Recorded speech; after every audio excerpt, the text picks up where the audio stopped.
Hey, what's up, Unbroken Nation? Hope that you're doing well wherever you are in the world today. I'm very excited to be back with you with another episode with my guest, Samantha Mason Vazquez. Samantha specializes in coaching people who want to transform pain from past trauma into wisdom for greater satisfaction in life. I love this conversation. I'm very excited to have you here, Samantha. What is going on in your world today? Oh, awesome. Thank you so much for having me, Michael. I'm really excited to be here. So I am involved in a lot of different things, and my individual coaching practice, what really gets me excited to jump out of bed in the morning is I have come across some really powerful unconscious tools.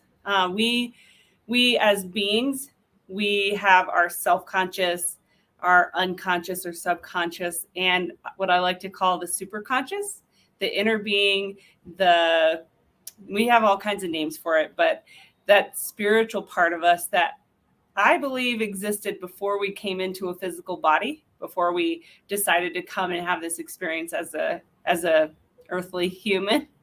And we can learn to integrate those three parts of our consciousness to really activate that living life to the fullest experience, really truly amplifying that satisfaction.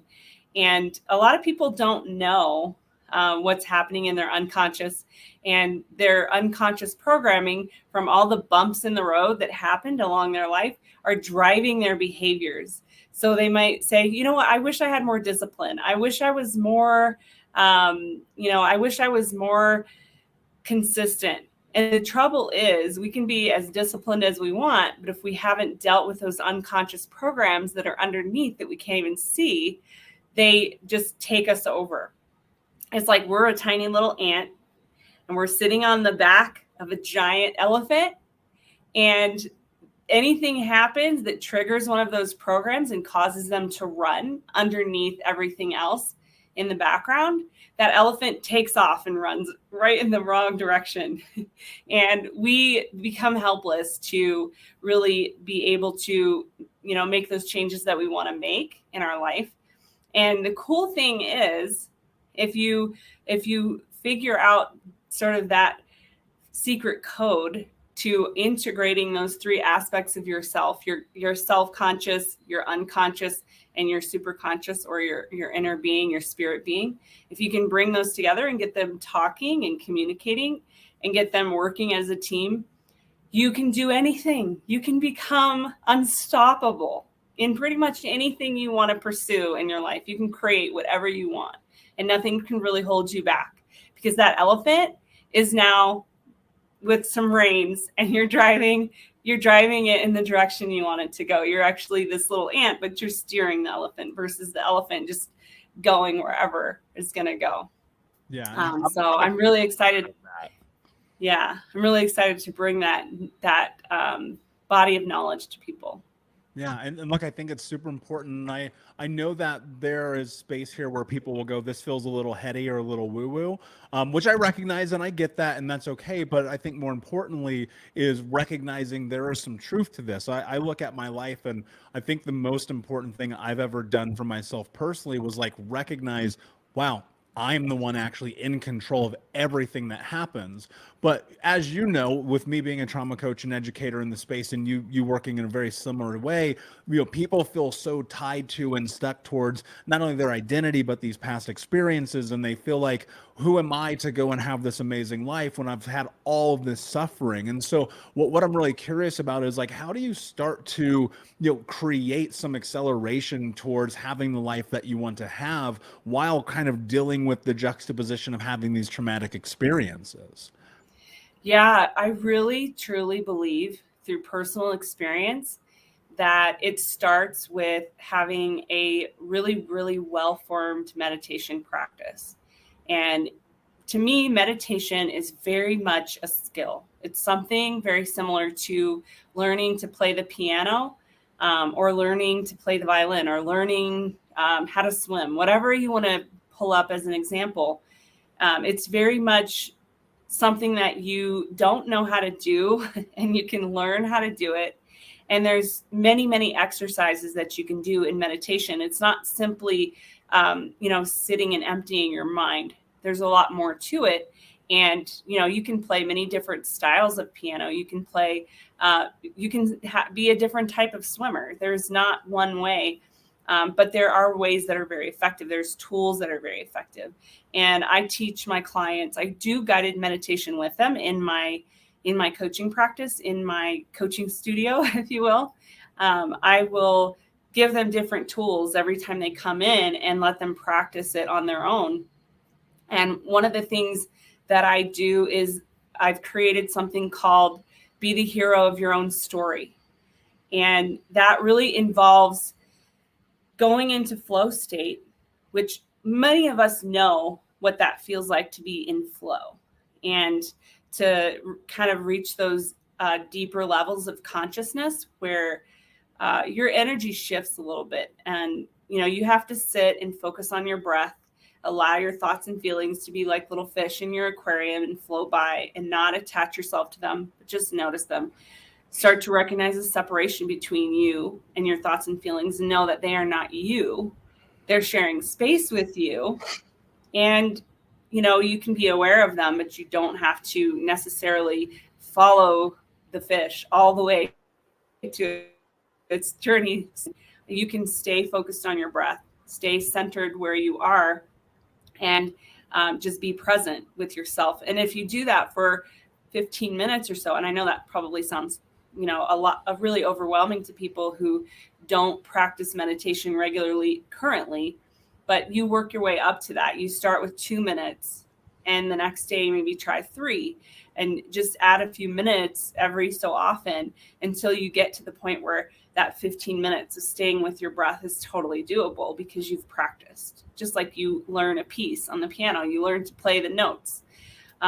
So once you get into that deep flow state, you feel that shift in your energy, you may be inspired to visit a version of yourself in a previous place in your timeline, in your imagination. Certainly, we're not suggesting that there's actual real time travel happening here, but you can have this experience as if it's very real, and you can go visit yourself at 16 years old and you can have a conversation with that version of you. And I did this, for example, in one meditation that I had a pretty significant money block because when I was 16 years old, I'd been putting my paychecks in the bank. Week after week after week, I'd been putting them in the bank. And I thought, I've amassed a pretty decent amount of money over a period of a year, not touching my money at all.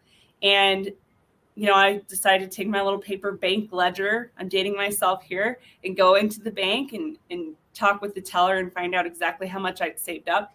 And what I discovered is that there was zero money in the bank. And as we all know, at a certain age, you have to have someone as a co-signer on your account because you're not old enough to have a bank account without some type of guardian overseeing it to make sure you're being responsible with your money and not doing anything you shouldn't do. However, my co-signer on my account just took the money and ran, if you will. And that placed an unconscious belief in my subconscious mind that I discovered many years later as I was listening to T. Harv Eker, the author of the Millionaire Mind. He was talking about unconscious beliefs that drive our money behaviors. And I realized suddenly that I had not ever amassed a sum of money above that amount that I made before my money was taken as a 16-year-old. And that was really a shock. Oh my gosh, that's what's driving my money behavior. That's why I can never get ahead. And so I went into this meditation and I went back and visited myself as a 16-year-old. And I said, you know what, we're going to take a field trip. We're going to walk from the drugstore where you work across the street to the bank where you keep your money.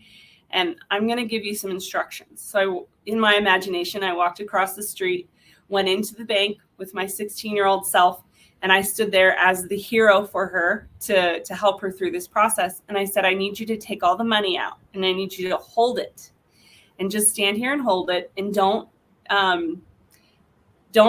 think too much about how much money is here. There's someone going to walk through that door in just a few minutes. And when they come through the door, I want you to give them all this money. And I want you to tell them, you need this more than I do. I want you to have it. And there's no strings attached. It's not a loan. And so when I saw that figure come through the door, that figure had aged, 30 years from the original event. And they broke down crying. And my 16-year-old self handed them the money. And that was kind of the end of the conversation. But what I noticed since then is that the energy around that memory was completely different. I took my power back and I was able to truly forgive what happened and release that energy from my conscious. And I don't have those thoughts that come into my mind that say, you know what, if I still had that money, I could have invested in Bitcoin and I'd be a billionaire by now. Those thoughts don't plague me anymore. They're gone. And I was able to kind of just free myself from that energy. And 2 weeks later, this is a miracle of all miracles, that same individual that walked through that door and broke down crying gave me $40, which is unbelievable that could possibly even happen, and said to me, I want you to have this money because of everything you've done for me as a thank you. It's not a loan. I just want to give it to you. That person's never, ever given me anything of any significance. And $40 is a small amount of money, of course. But that transaction, it was like, it really confirmed for me that something powerful on an energetic level had happened. And I didn't tell that story to, anybody where it could have gotten back to that person.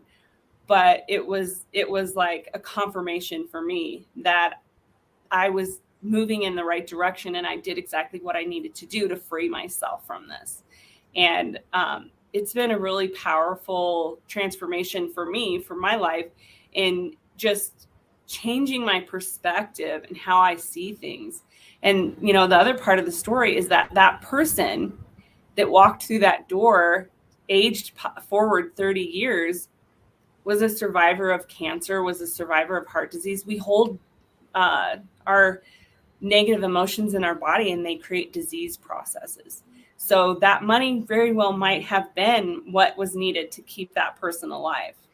And whether they did it the right way or not, the outcome that was meant to happen happened. Yeah, that's really fascinating to me. And I think that I've been trying to go through, and I can't formulate it yet, but I'm working through this idea that there is even money trauma that is a part of our childhood experience that does lead you to that place of being blocked. And recently on a show, I was talking about the fact that, I was 20 something years old, making well over six figures and deep in debt, which, it makes no sense until you recognize the causation of those experiences that become blocking you. And it wasn't an actual sitting meditation in which I recognized that I was trapped in debt because of past experiences, but instead during a yoga class, which is really crazy to me, right? Because I had this moment of coming to realize, like, wait a second. And that felt to me like starting to go through this process of really tapping into and doing this inner work, because those memories, like, even though they impact us, it feels like, and this has been my experience, it feels like those don't have to be the precursor for everything that's next. And I want to caution, because or maybe I should phrase it this way. I want to step into this a little bit deeper, because I know that there are people listening and they'll hear your story and they'll hear my story and they'll go, well, how the hell does meditation change your life? And I don't think it's as simple as that. What I often think about is like, it is this planting of a seed in our subconscious that then, I guess I want to say, along that timeline just starts to kind of become a domino effect. Like, does that resonate with you? And if so, talk me through that. Absolutely. Absolutely. And, we can substitute that word meditation with yoga. There is really like I said, there's many different ways of achieving that shift in your energetic, sort of your emotional energy. and getting into a deeper place and being able to connect with your inner being, your super conscious field of information where all of your memories can be accessed.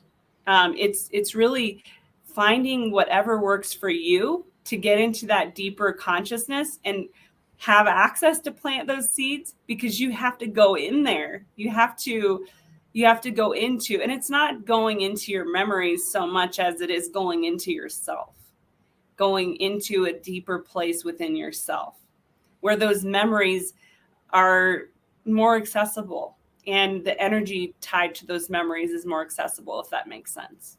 But yes, Yeah. I agree with you 100%. Yeah, I mean, it totally makes sense, but I feel like, and I'd love to dive into this a bit more, that people feel trapped in reliving those memories in a way that now kind of shapes their entirety, their experience, their everything. And I feel like we don't have to do that, right? Right. And what is that process? How do you move through this place? Because like, look, what I hear in that moment for you is you go, I'm actually not going to relive this anymore. I'm going to remove it from my experience.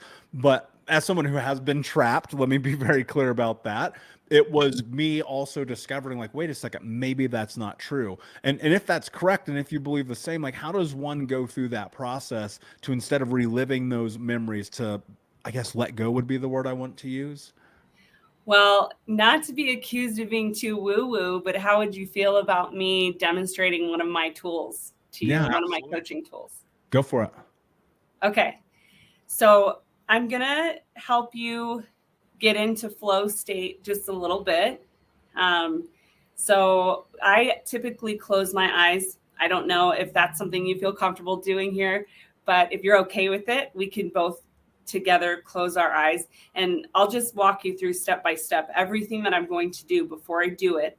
So you are, full disclosure, you know exactly where we're going. Sure.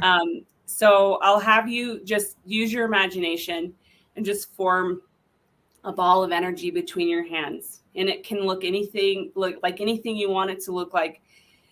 It can be a feeling, it can be a color, it can be kind of just feel like an energy. So I've had people tell me, I feel like I'm holding a tiny universe in my hands. Whatever comes up in your imagination is fine. So I'll have you form a ball of energy. Our hands, instinctively, we know when we're a little kid and we fall down and we bump our elbow, we put our hand to that pain, because our hands actually have healing, sort of just healing energy that's innately part of our physiology. And so when you put your hands together and you imagine that you can form this healing ball of energy, I'll just have you form it and then use your imagination to imagine that ball of energy can connect you with all of the material that exists in the world from below you, the ground underneath your feet, and then connect you energetically with what holds all of that together. The energy that holds physical space together and creates this construct of time. And so once you're connected, completely, and you're able to really ground yourself in your body, then I will have you kind of bring that ball of energy into what I call the heart space, your chest cavity, and just use your imagination and imagine that it can absorb into your body and just go spread out into thousands of little fragments and just go on a seeking and finding mission and find the place in your body where maybe there's some tension. Maybe there's something that, that you're trying to solve, or you're struggling with. What you're finding is resistance that's holding you back between you, where you are currently, and that desired reality that you're creating. Maybe that next step, the audience that you're trying to build, or just the level of impact that you want to have. You want to take it next level, and maybe there's some resistance there that is holding you back. Maybe there's self-doubt. Maybe there's some type of chaos that's coming up in your world in some way. Wherever that is in your body, just have that healing ball of energy just go through your veins, your pulmonary system, your nervous system, and your imagination. and find that place of tension in your body. And then you can just take a finger, whichever hand you prefer, and just place it at the center of that tension, wherever it is. And just sit with it.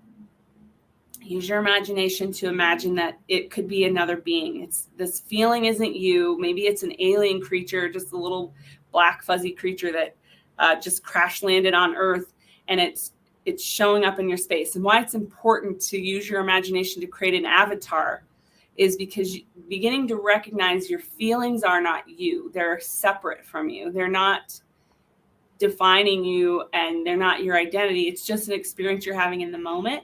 And you facing your feelings, facing that physical manifestation of an emotion is the most traumatic, difficult, hard thing that a human ever faces, is facing our feelings of something in the past that we didn't want to experience, that was hard. The feeling of experiencing something in the future that we anticipate will be bad. We can have trauma from something that hasn't even happened yet, based on our perception and how we go through that experience. So facing that feeling, recognizing that it's separate from you, and just expressing unconditional love, acceptance, and allowing to that feeling. That feeling has showed up today to bring me wisdom. I accept the message, and I'll set it free. I'll allow that feeling to transform, grow wings, and just fly. And so once you've gone through that process of expressing unconditional love and acceptance, I'll have you hold a ball of liquid in each of your hands. A clear ball of liquid. It doesn't drip. It doesn't, you don't lose any volume. It just kind of sits there, holds its tension. Like your hand is a tiny leaf, and there's a drop of dew on each hand. And as you hold these balls of liquid in your hand, in your left hand, I'll have you download everything, every thought, feeling. You don't have to follow them. You just notice that it's there, and you download it into this ball of liquid and just allow it to float in there. And then in your right hand, so this ball of liquid in your left hand represents everything that you're experiencing that you don't want. Everything that's happening that you would prefer not to have happen. Your undesirable experience, that resistance that's standing in your way. And then in your right hand, I'll have you download everything that you do want and get into the feeling of already having it right now. It's already here. It's already happened. It's real. You download it into that right hand. And then as you hold them both, one in your left hand and one in your right hand, I'll have you look back one step behind in your life and find that version of you that created this left-hand reality. That version of you that wanted this, that wanted to be at this level of audience that you have, that wanted to have this level of impact that you currently have. Whatever that is, that version of you created this. And maybe you feel stuck here, but that version of you got you here. So you'll go back, express gratitude and appreciation to that version of you that created this, and then bring that version of you with you. And as you get back into the feeling of having it all, being in this right-hand reality, take that old version of you and just help them be an observer and watch you have a conversation with that version of you in the future that already has it all. That version of you that created the desired reality that you want, that's in your right hand. And I'll have you step into the body of that person that already has it all, that's already created it. It's already in their life. It's normal. It's their everyday experience. And then coming back to your field, your frame of experience, go into your mind, and we'll create a landscape. We'll create an imaginary landscape, and we will see all of this left-hand reality resistance in that landscape. And the right-hand version of you will help you connect with your inner being, your superconscious being, the part, that spirit being of you that has access to all of this data and doesn't judge it as good or bad, and just ask it to tag and treat all of those left-hand experiences, all of those. We'll turn them into objects. We'll turn them into artifacts, and we'll just tag and treat each one of them in the perfect way and in the perfect order and remove them from your conscious experience. And once we do that, then we will just release that energy back into the outer reaches of the universe, back into the matrix, and just set it free. Because it came to give you a message. It came to share something with you that you needed at some point, but it's no longer necessary anymore because you've outgrown it. And so it's like coming to that realization that that left-hand reality, that trauma experience, that pain, that struggle, that I'm stuck, that block, whatever that block is for you, that it was actually a necessary step to get you ready to become the person that could create this right-hand reality. And that without it, you wouldn't have the tools that you need to be this unstoppable force that you are becoming. So it's just growing a sense of gratitude and appreciation for all of your experiences throughout your whole timeline, and not reliving them, but knowing that they left something behind for you. They gave you a piece of wisdom. They gave you a piece of just deeper character that made you just much more capable of becoming a high performer or becoming the world-changing person of impact that you are becoming. That's part of this right-hand reality that you're creating, that's coming from a deeper place within you that you're being called to do. Does that make sense? Yeah, it's beautiful. And I love it. And, in that moment, the thing that I always bring to mind that's been so incredibly impactful, like even in this moment going through that exercise with you, is this consummate reminder that we are the sum total of all of our experiences leading up to this moment. And, life, even though I can recognize, and I know from my own experience, that life often does not feel that this holds true. And when retrospect and when you measure your experience, I find that it does, that in fact, life is happening to give you the tools to go to where you want to go to where you need to go. And, of course, you can always have the conversation that life is not fair. Well, maybe it is, maybe it isn't. But I think we are the arbiter of that. We dictate whether or not that holds true. And I found that one of the most impactful things in my journey, in my experience, now over 11 years of just daily trying to become the version of me that I know I need to be, is multiple fold, but probably most importantly, letting go of all of those things that hold you back. And one of the things I do when I journal each day, there's a question that I ask myself. I say, who do I need to become to be a man of honor, to be an agent of change, and to be a leader? And what's really fascinating about that is sitting in this every single day and going, I'm not yet that person, but the person I was yesterday has helped me become closer to that person. And one of the things, speaking of timelines, that I think is really fascinating is letting go of any reality of the construct of time being the determining factor of whether or not I find success. And what I really enjoyed about that meditation and going through that process with you just now is just having this experience of this constant reminder, like, we are only here right now, right? And I think that we can get so caught up in all the experiences of life that we kind of forget that. One of the things I want to ask you, because I think it'll be practical and important, and what I would say to the Unbroken Nation listening is to go back and listen to that part with Samantha again, and do that a couple of times. Do it in a place of comfort. Do it in a place where you can sit down and really enjoy it. Because I know you might be driving or at the gym. I'm sitting here in my office, eyes closed, going through the process, and it's more practical that way. What would you say to people who are so incredibly resistant to everything that just took place? Well, I would say they're probably afraid of what they're capable of.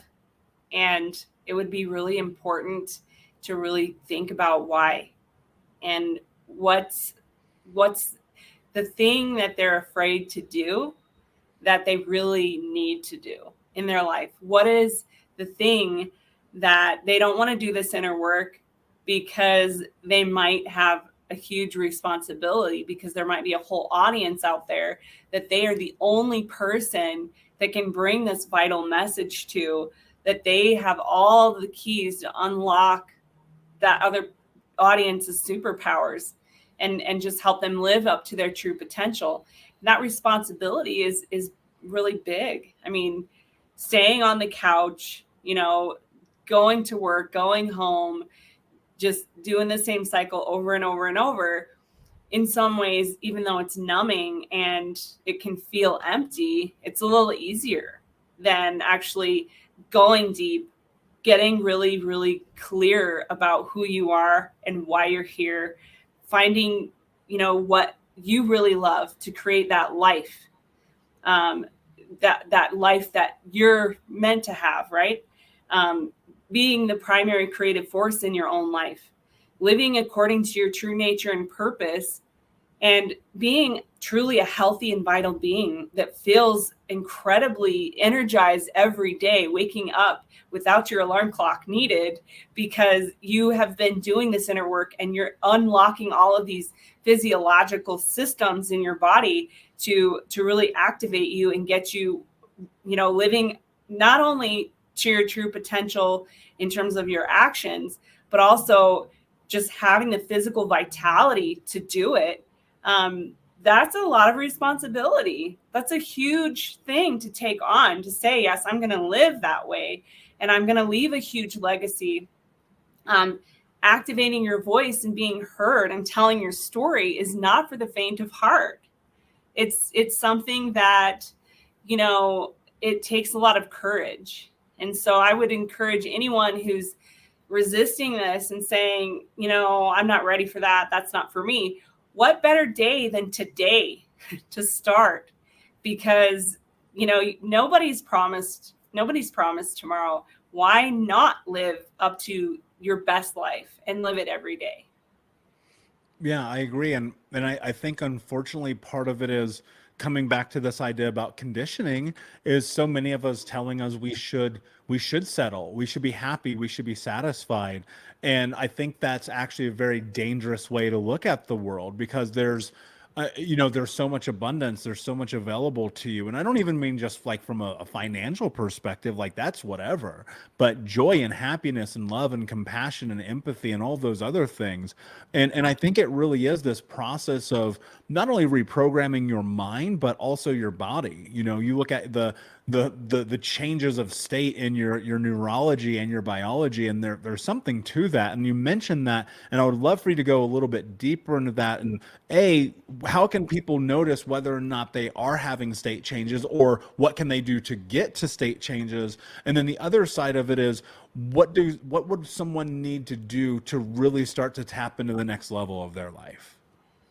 Yeah, that brings to mind an experiment that was done with little children in a lab with marshmallows. I don't know if you remember this study, but they did a longitudinal study with children, and they told the kids, if you let this marshmallow sit there and you don't eat it, you just sit there with the marshmallow and you wait, there's going to be a lab scientist that's going to come in a few minutes. And I don't know if they called him a lab scientist. They probably called it something else for the sake of the child.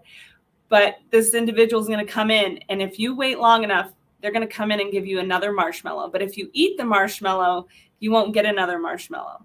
And it's very similar to that with meditation, in that you really have to just be very patient, and you have to get comfortable with being uncomfortable. And you have to be willing. It's like, how important is this to you? How much do you want it? How much do you want to really connect with yourself? Because once you unlock this, you will be transforming yourself, and you will be able to create your identity versus, just being dragged along by an identity that was created by the people that shaped you as a child. Maybe they were doing a good job, and maybe they weren't. And so when you have that mentality of, I'm going to show up for myself every single day, and I'm going to stretch this time out, and I'm going to sit across from that, metaphorical marshmallow and wait, the surprises and the amazing things that can happen, and show up every day for yoga class. I mean, it's however you get there, you can say, I'm going to climb a mountain and I'm going to go all the way to the top, even when my feet tell me I'm not climbing anymore.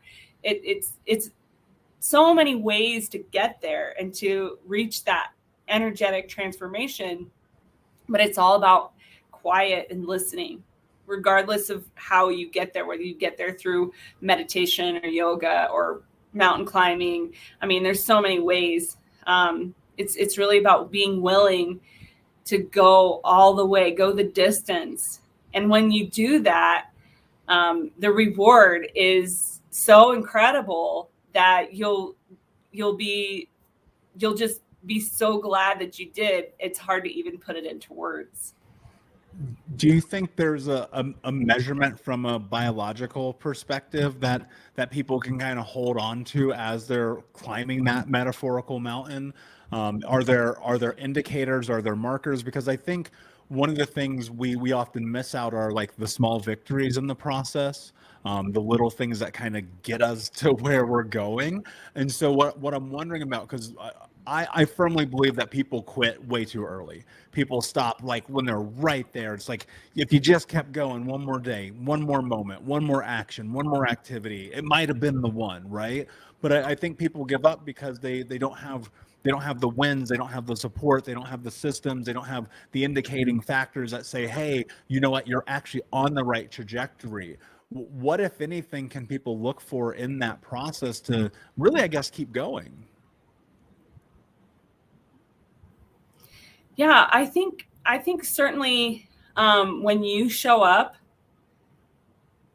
we put signals out there. We put radio signals out there, and you can't see the information that's going from your cell phone to another cell phone. You can't see it, but you know it's there. And the same thing happens with our energetic frequency within us. When we show up for ourselves and we get quiet and we really allow ourselves to go into that deeper state of consciousness and get into what's described as flow state, there will be an answer. There will be an echo back from out there. I mean, you might be hiking and suddenly a bird that's your favorite color just shows up on a branch and just makes a noise. And it's like, keep going. You have to look for those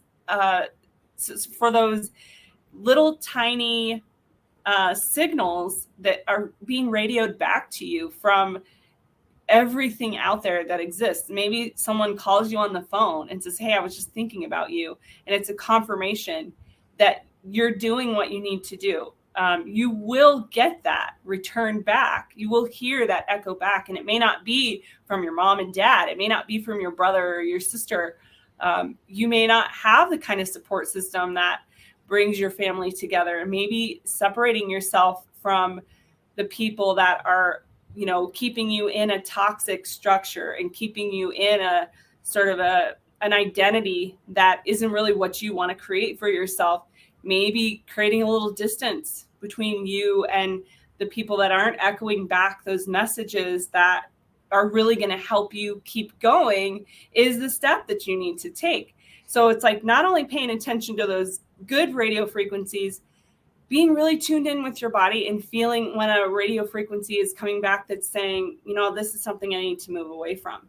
You feel it in your gut. When something is, kind of not meant for you and when something is meant for you, and tuning into that sense and paying attention to it and just really following what you think is the right fork in the road when you come to it, and not taking everything as I have to absorb this, I have to allow this to happen.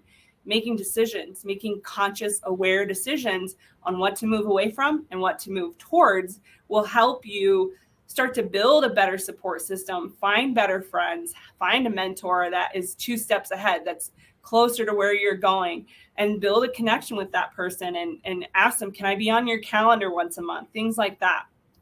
It's about you being very deliberate and intentional about creating the experience that you truly want to have. I could not agree more. One of the things that I'm sitting here thinking about in real time is rewinding myself to 11 years ago.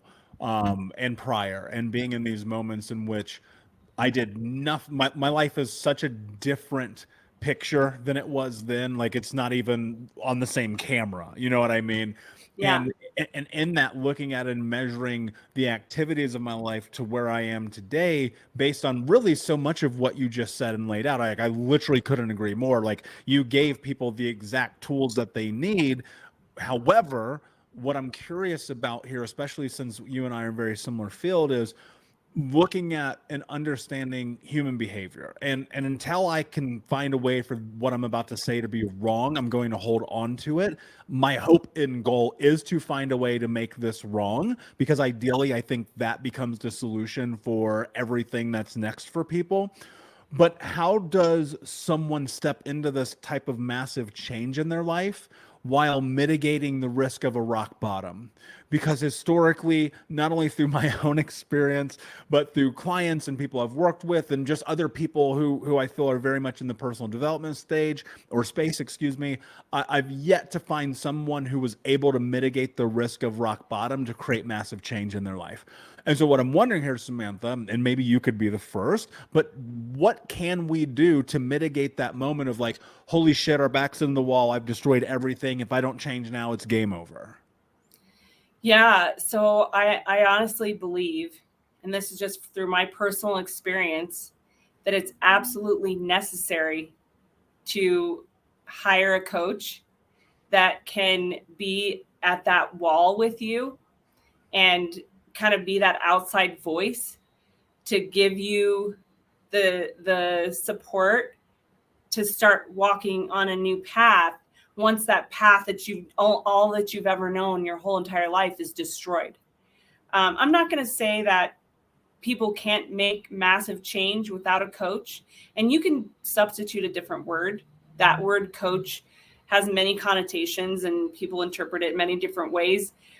You really need to have some type of sounding board and someone who's already walked your new path before that can give you just a little bit of take a step, take a step, take a step. And here is a tool. And here is something that worked for me. And here's something I found that lots of other people in my network have used and it's worked for them.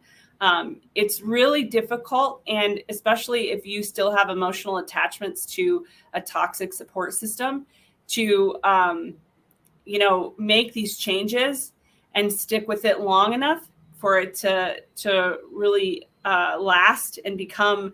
It's like they say 21 days to make a habit. I don't think that's universally true. I think it's different for every single person, but there is a time lag. It doesn't happen, okay, I'm going to do this meditation and all of a sudden my life is going to change forever and I'm never going to have this problem ever again. It's like learning how to cope with that problem in a more effective way that's going to help you just totally take off and leave it behind, because you have basically just figured out you've figured out the Rubik's Cube for it. Does that make sense? So having someone in the physical world that's that constant voice that's showing up for you every week, that's helping you go into that place within you, but also keeping you somewhat tethered to a positive, healthy support system. And you have to use your guidance system that I talked about earlier to figure out who that coach or that mentor needs to be for you. You have to listen to the signals. How does it feel when you're talking to this person? And maybe you outgrow them. Maybe you don't stay with them for 12 months. Maybe you outgrow them after 2 or 3 months. Be willing to make that change. Find someone who is able to keep going forward with you and take you to the next level and the next level and the next level as fast as you're able to go, as fast as you're willing to go. Does that make sense? Yeah, I love that. And I often reflect on kind of the beginning of this journey for myself. And if I could do anything differently, I would have hired a coach first before I did any personal development, before I spent any money on conferences, even probably, I debate this often, but perhaps even before therapy, because it wasn't until I got with someone who, to your point, was just a step ahead of me, did I really see a shift happening. was the, and I think that like living a life where you have guidance and you have support and you have somebody right here for you, A, not only helps you feel less alone, but B, as a reminder, like if they did it, you can too. Right. And I think that's one of the most amazing things about the human experience. Samantha, this conversation's been absolutely incredible. Before I can ask you my last question, can you tell everyone where they can find you? Absolutely. So I have a website called modernmind.io, and I actually have a group of coaches that I work with, that I help match with companies, organizations, groups, individuals, entrepreneurs, to help find that energetic match, that energetic connection. And I can also be found on Facebook, facebook.com/Amazon Woman, Samantha Amazon Woman, Facebook.com/Samantha Amazon Woman. And then I'm also on, I'm on Instagram. My tag is Modern Mind Coach.